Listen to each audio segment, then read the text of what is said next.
Shalom Ibu Bapak semuanya. Bagaimana kabarnya pagi hari ini? Wow, dahsyat ya. Saya percaya Ibu Bapak semuanya dalam keadaan sehat jasmani juga sehat rohaninya. Sekalipun saat-saat hari ini Ibu Bapak ya, corona makin memuncak terus, ada varian-varian baru. Mungkin Ibu Bapak bertanya gini, aduh, kondisi saya tidak sebaik tahun-tahun yang dulu. Saya harus menghadapi masa-masa yang sukar saat-saat hari ini. Tidak semakin baik. Tetapi firman Tuhan katakan, jangan takut. Kita bukan orang-orang yang malang, Ibu Bapak. Kita bukan orang-orang yang tidak mengerti kebenaran. Segala sesuatunya sudah semakin dekat. Firman Tuhan katakan, semuanya harus digenapi di dalam kehidupan kita semuanya. Nah, Ibu Bapak berbicara mengenai tetap melangkah maju. Mungkin kita bertanya dalam kehidupan kita, bagaimana kondisi yang sulit seperti ini, yang sukar seperti ini, semuanya semakin tidak menentu. Masa depan juga 5 tahun ke depan kita tidak pernah tahu bagaimana keadaan diri kita. Sedangkan kita harus berusaha. Mungkin ada yang mengalami hambatan-hambatan di dalam usahanya. Ada yang kehilangan pekerjaan, ada yang berkurang penghasilannya. Nah, Ibu Bapak, mungkin kita menghadapi hal-hal yang demikian. Dan kita bertanya, bagaimana saya bisa harus tetap melangkah? Saya sendiri juga sedang mengalami banyak masalah. Saya sedang, masalah ini belum beres, masalah itu harus ditutupin, belum sakit penyakit. Bagaimana saya harus tetap melangkah, Ibu Bapak? Ketika kita tahu pesan tetap harus melangkah, diambil dari Ayub 23 ayat yang ke-11, sama-sama kita baca terlebih dahulu ya. Kakiku tetap mengikuti jejaknya, aku menuruti jalannya dan tidak menyimpang. Nah, Ibu Bapak, siapa saat-saat hari ini yang gak punya masalah? Gak ada, semua pasti punya masalah. Kecuali orang yang tinggal di kuburan, yang gak punya masalah. Satu saat juga dia akan menghadapi penghakiman daripada Tuhan. Jadi semua kita pasti punya masalah. Yang jadi harus kita garis bawahi, jangan membuat masalah, Ibu Bapak. Nah, Ibu Bapak, kita belajar dari kehidupan Ayub. Kalau Ayub berkata, kakiku tetap mengikuti jejaknya, aku menuruti jalannya dan tidak menyimpang, itu dia berkata demikian itu bukan dalam keadaan dia sedang enak-enak, tidak ada masalah. Oh enggak, Ibu Bapak, dia sedang dalam keadaan masalah. Bahkan sahabat-sahabatnya berkata, dia punya masalah berat, sangat berat. Dikatakan sangat berat. Kalau sangat berat itu bukan berat lagi, sangat berarti lebih berat. Satu keadaan yang mungkin juga Ayub nggak pernah duga-duga, nggak pernah dia sangka-sangka. Satu saat kambing, domba, unta ludes semua, harta bendanya habis semua. Seketika itu juga karena dirampas. Kemudian Ibu Bapak, apa yang terjadi? Yang tadi masalah diambil harta kekayaannya, kemudian anak-anaknya mati seketika kena bencana. Apakah itu masalah? Masalah, Ibu Bapak. Kalau orang tua sampai melihat anaknya mati, saya bisa bayangkan betapa hancurnya hati seorang orang tua. Seorang bapak pasti hancur, hatinya menangis. Makanya Daud ketika kehilangan anaknya, dia tanggalkan jubahnya, dia koyakkan, dia hatinya hancur. Itu sebuah masalah. Sampai di bagian ini Ayub masih bisa berkata, saya lahir teranjang, pulang juga teranjang. Tuhan yang memberi, Tuhan yang mengambil, terpujilah namanya. Sampai di bagian ini dia masih bisa berkata demikian. Tetapi iblis gak cukup. Dia datang lagi sama Tuhan, ya. Kemudian Tuhan bilang, bagaimana iblis? Masih tetap saleh kan? Masih tetap takut akan Tuhan? Kata si iblis, tunggu dulu, coba kasih borok, kasih penyakit. Firman Tuhan katakan, kulit ganti kulit, gak ada seorang pun yang bisa mempertahankan nyawanya. Apapun akan diusahakan untuk mempertahankan nyawanya, pasti semuanya pasti diberikan. Gak lama kemudian Ayub borokan dari telapak kaki sampai ke kepalanya. Apakah itu masalah? Saya baru kena ulat bulu, udah gatal, apalagi ini borokan semua sekujur tubuhnya. Sampai teman-temannya, sahabat-sahabatnya bilang, aduh, aku nggak kenal mukanya Ayub seperti kayak begini, sampai nggak kenal. Coba ibu bapak bayangkan bagaimana penderitaan Ayub pada waktu itu. Belum lagi istrinya, harusnya dia nopang, harusnya dia menguatkan Ayub untuk tetap di jalannya. Tapi istrinya bilang, udah kutukin aja. Kamu masih mau tetap saleh? Kamu masih mau tetap ikut Tuhan? Mau masih tetap takut akan Tuhan? Udah kutukin. Ayub bilang, kamu udah seperti perempuan gila, udah gak waras. Artinya ibu bapak, kalau sampai seseorang berkata, kamu udah gila, kamu udah waras, artinya Ayub itu sudah dalam keadaan jengkel.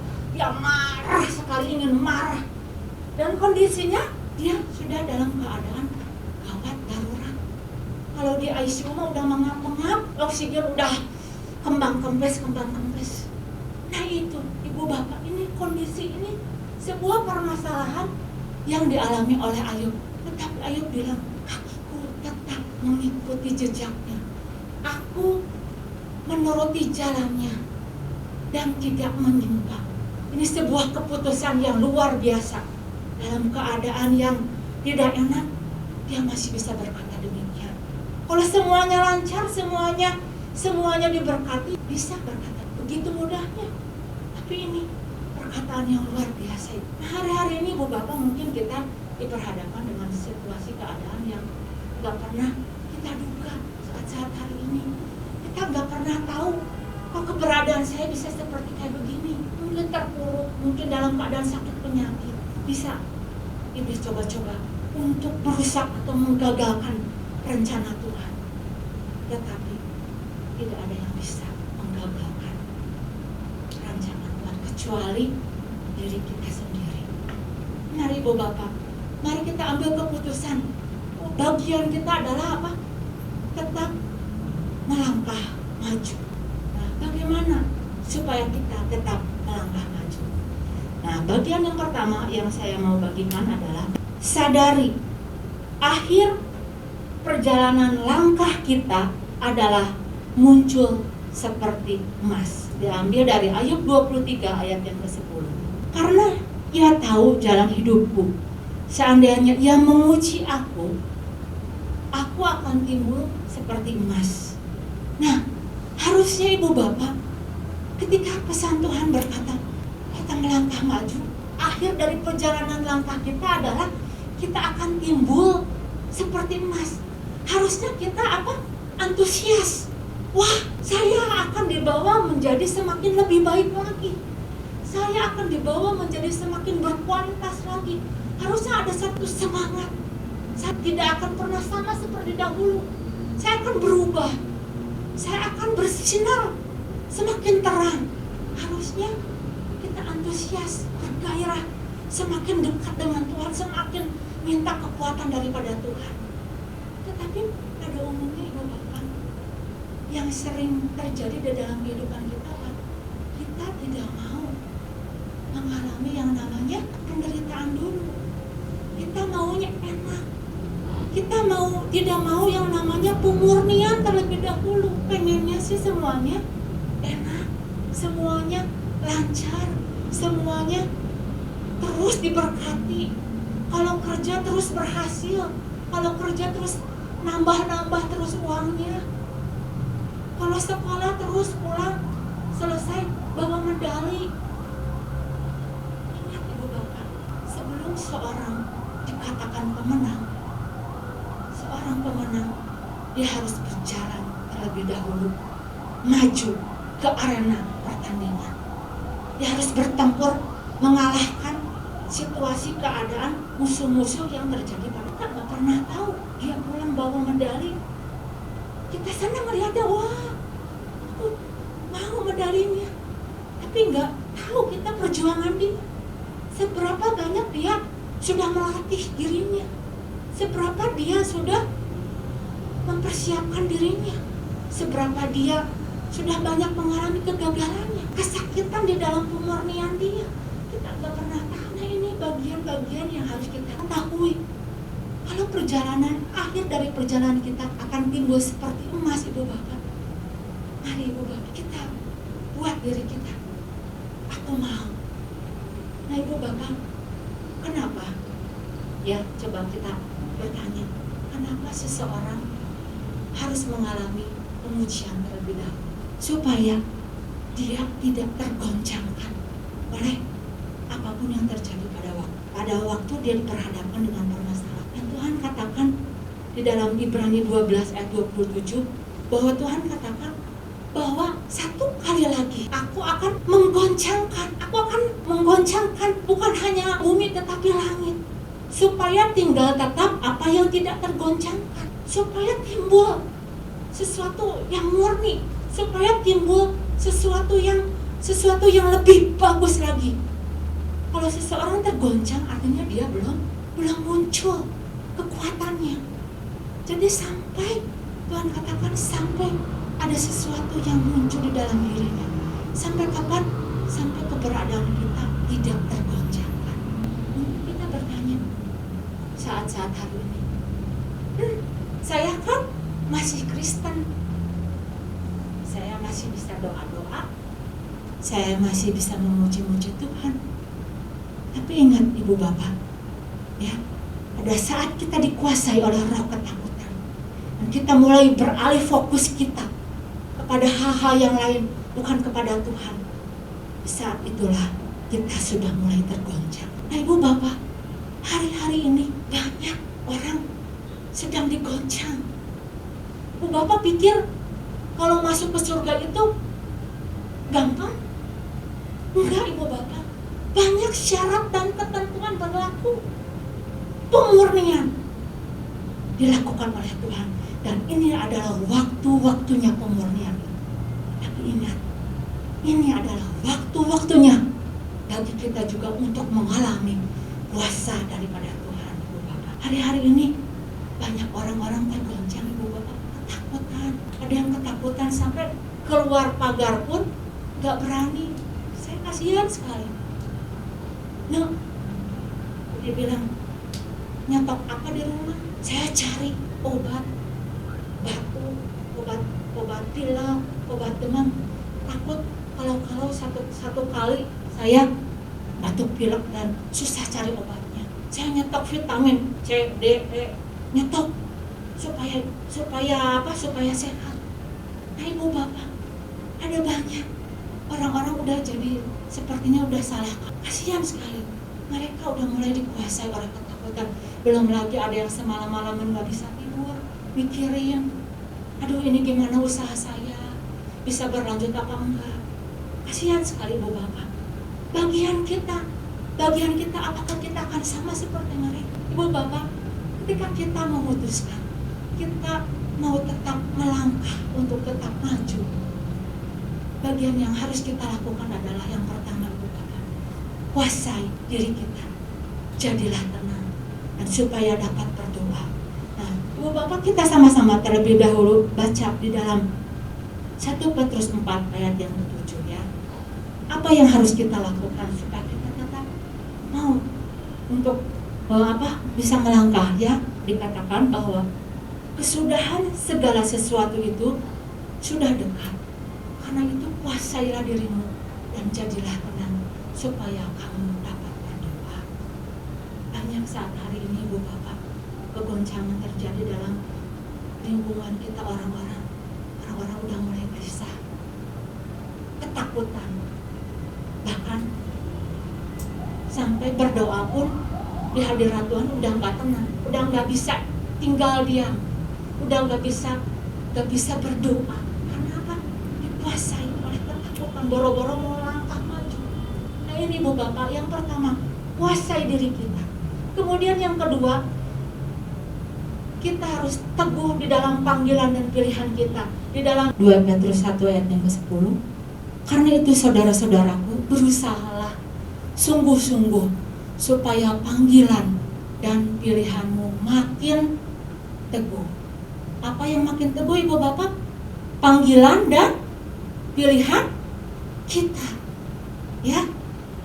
Sebab jikalau kamu melakukannya, kamu tidak akan pernah tersandung. Kalau terjemahan bahasa Indonesia sehari-harinya itu dikatakan bahwa supaya kamu itu jangan murtad. Waduh, ngeri sekali kalau membaca ayat ini Bapak. Saat-saat hari ini Bapak, yang namanya murtad mungkin saja terjadi di mana-mana. Apalagi kalau seseorang udah mengenai perut, isi perutnya diisi kelaparan, apa yang terjadi? Bisa murtad. Penghasilan gak bertambah-tambah, keuangan gak bertambah makan melorot, bisa ninggalkan Tuhan. Nah Ibu Bapak, itu yang saya mau membagikan. Mari kita mau tetap teguh di dalam panggilan dan pilihan kita. Kita terus berusaha dengan sungguh-sungguh untuk tetap fokus pada apa yang menjadi rancangan Tuhan dalam kehidupan kita. Kemudian yang kedua, apa yang harus kita lakukan agar kita tetap melangkah maju? Yang kedua adalah sadari perlunya firman Tuhan. Diambil dari Ayub 23 ayat yang ke-12. Perintah dari bibirnya tidak kulanggar, dalam sanubariku kusimpan ucapan mulutnya. Nah Ibu Bapak, untuk kita tetap melangkah maju, kita perlu tuntunan Tuhan. Kita perlu arahan. Arahannya itu apa? Firman Tuhan. Firman Tuhan. Saat-saat hari ini, apa yang menjadi arahan pada saat kita melangkah? Apakah berita-berita dari dunia? Apakah perkataan-perkataan dari orang-orang? Kalau Ibu Bapak baca setiap hari, saya baca setiap hari, yang ada berita corona terus. Aduh, corona lagi, corona koroni. Begitu buka WA, berita bagaimana cara menangani COVID yang ampuh, belum rip, belum lagi varian-varian yang baru yang muncul, Delta, Alpha, Copa, segala macam. Nah, apa yang menjadi panduan kita saat-saat hari ini? Kita perlu yang namanya firman, Ibu Bapak. Tuhan katakan orang yang punya firman, dia adalah orang-orang yang tetap kuat dan dia akan bertindak. Karena itu yang harus kita renungkan, yang harus kita baca itu adalah firman Tuhan, bukan renungan-renungan, bukan perkataan-perkataan dunia yang menakutkan. Artinya Ibu Bapak bukan artinya saya so-soan, udah gak takut. Bukan Ibu Bapak, saya tetap waspada. Yang namanya sebagai manusia ada rasa takut, ada.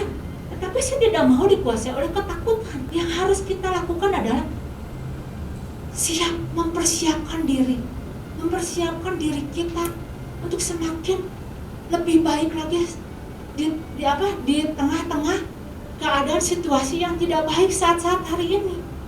Dan firman Tuhan katakan, di mana disimpannya firman Tuhan itu Ibu Bapak? Di dalam sanubari, di hati kita. Disimpannya di hati kita itu firman. Jadi hati kita itu tempat menyimpannya firman. Dalam sanubariku kusimpan ucapan mulutnya. Jadi di hati ini tempat firman Tuhan disimpan, bukan berita-berita dunia, bukan perkataan-perkataan orang yang menakutkan, bukan tempatnya menyimpan sampah di hati ini. Sampai saat-saat hari ini dalam keadaan seperti demikian, masih banyak orang yang sakit hati, masih banyak orang yang pahit, udah minumnya kopi pahit, makannya karya pahit, hidupnya udah pahit. Wah, tapi firman Tuhan katakan di sini di hati. Jadi yang direnungkan apa? di hati dan pikiran itu adalah firman Tuhan, Ibu Bapak. Kalau hati kita penuh dengan firman Tuhan, saya percaya itu sebuah kekuatan. Bahkan dikatakan imun yang paling dahsyat adalah kita punya hati yang gembira. Karena apa? Dikuasai oleh firman Tuhan, sekalipun keadaannya mulai bergoncang, mulai berubah, Ibu Bapak. Ingat, intimidasi iblis hanya bisa keok karena perkataan firman Tuhan yang hidup. Nah, Ibu Bapak, saya mau cerita tepat 2 minggu yang lalu ya Ibu Bapak. Yesus sudah pulang dari doa pagi. Saya diantar sama sama suami saya. Biasanya suami saya langsung pulang gitu ya. Tetapi dia bilang, saya mau istirahat, mau istirahat dulu. Oh ya udah, ya istirahat, tiduran gitu ya. Akhirnya makan siang, terus gitu sampai besoknya. Saya pikir ya udahlah, dia mau istirahat aja di rumah gitu. Waktu berjalan Selasa, Rabu, Kamis, dan dia bilang, saya demam. Oh, udah istirahat, minum aja obat turun panas. Dia minum, akhirnya rada berkurang gitu. Tapi akhirnya masih terus gitu ya, sampai di hari Minggu dia datang mau datang beribadah, gak kuat katanya. Jadi disuruh pulang. Nah, waktu hari Jumat anak saya pulang, hari Sabtu malamnya gitu ya, dia cerita di tempat kerjanya, mama katanya di tempat kerja udah banyak yang pada kena COVID, katanya bilang kayak gitu. Oh iya, kata saya bilang gitu. Pas pulang hari Sabtu dia malam, badannya langsung, mama saya panas. Kemudian diukur badannya itu suhunya 38. Aduh, kenapa ya ini? Saya kasih obat turun panas. Akhirnya turun panasnya. Gak lama kemudian Sabtu, Minggu, Senin panas lagi. Udah mulai batuk-batuk, udah pilek-pilek kayak gitu, batuk-batuk, pilek-pilek kayak gitu. Sebelum kejadian ini, saya bertanya sama Tuhan gitu ya, beberapa waktu yang lalu gitu. Tuhan, sekarang lagi musim corona ya, Tuhan ya. Corona di mana-mana, orang pada takut gitu ya. Tapi sebuah ayat yang saya hidupi, firman itu hidup sekali. Jadi pada waktu anak saya pada hari ketiga sesudah panas kayak gitu, masih panas badannya, saya udah mulai udah batuk-batuk, udah pilek-pilek gitu ya. Suami saya udah bilang, udah swab aja, periksa aja gitu ya. Terus datang ke dokter ya lebih baik di swab aja. Nah, akhirnya udah kejadian kayak gitu. 4 hari kemudian anak saya bilang gini, mah, jaga, bangun pagi-pagi, saya gak bisa penciuman saya gak jalan. Langsung kayak gini, seperti kayak orang disambar gitu ya. Tenang dulu, udah kamu istirahat dulu, seperti kayak gitu ya, kamu istirahat dulu. Dalam hati saya udah ada firman ini gitu ya. Jadi sekalipun pada saat anak saya berkata demikian, di sini tuh ada sepertinya sebuah ketenangan, sebuah penguasaan diri. Saya nggak panik pada saat itu. Udah istirahat dulu. Dan saya buka sebuah ayat dalam Ulangan 7 ayat yang ke-15. Ini suatu firman yang hidup ya. Saya katakan pada diri saya sendiri, Tuhan akan menjauhkan segala penyakit daripadamu, dan tidak ada satu dari wabah celaka yang kau kenal di Mesir itu akan ditimpakannya kepadamu, tetapi ia akan mendatangkan kepada semua orang yang membenci engkau. Nah Ibu Bapak, ini sebuah firman yang membuat saya apa? Yang membuat saya tenang, yang membuat saya nggak panik. Datang ke dokter, diperiksa, ternyata bukan, dia penciuman itu nggak bisa mencium itu bukan karena kena COVID, bukan karena corona, tapi memang karena ketutup sama penyakit pileknya. Nah ibu bapak, di sini ibu bapak, perbedaannya antara seseorang yang memiliki firman dengan yang tidak memiliki firman yang hidup. Kita perlu pada saat kita mau melangkah maju, mungkin akan ada intimidasi iblis. Ada orang bilang, udah cepat, corona pasti kena ini, karena corona atau apa gitu, membuat situasi atau keadaan. Tapi orang yang punya firman, dia akan tetap tinggal tenang, dia percaya apa yang Tuhan katakan. Dan akhirnya memang terbukti, sampai terakhir di swab nggak ada yang namanya virus corona ini. Saya katakan, Tuhan terima kasih, tidak ada satu penyakit pun yang menimpa Mesir akan menimpa kepadamu. Ibu bapak, sama seperti demikian yang Tuhan katakan. Kalau Tuhan pada waktu dia dicobai, dia lawan intimidasi ini dengan apa? Ada tertulis. Begitu juga apa yang tertulis di hati kita, apa yang tertulis di dalam pikiran kita, itu yang harus kita ucapkan. Mari ibu bapak, dua hal ini saya mau membagikannya, bahwa kita, hasil akhir kita adalah kita akan timbul semakin berkualitas. Kita masih harus tetap maju, kita semangat, kita memiliki satu antusias yang lebih lagi. Firman-Nya akan menjadi tuntunan dalam kehidupan kita, tidak akan pernah meninggalkan kita. Amin ibu bapak. Demikian firman Tuhan. Mari kita sama-sama berdoa.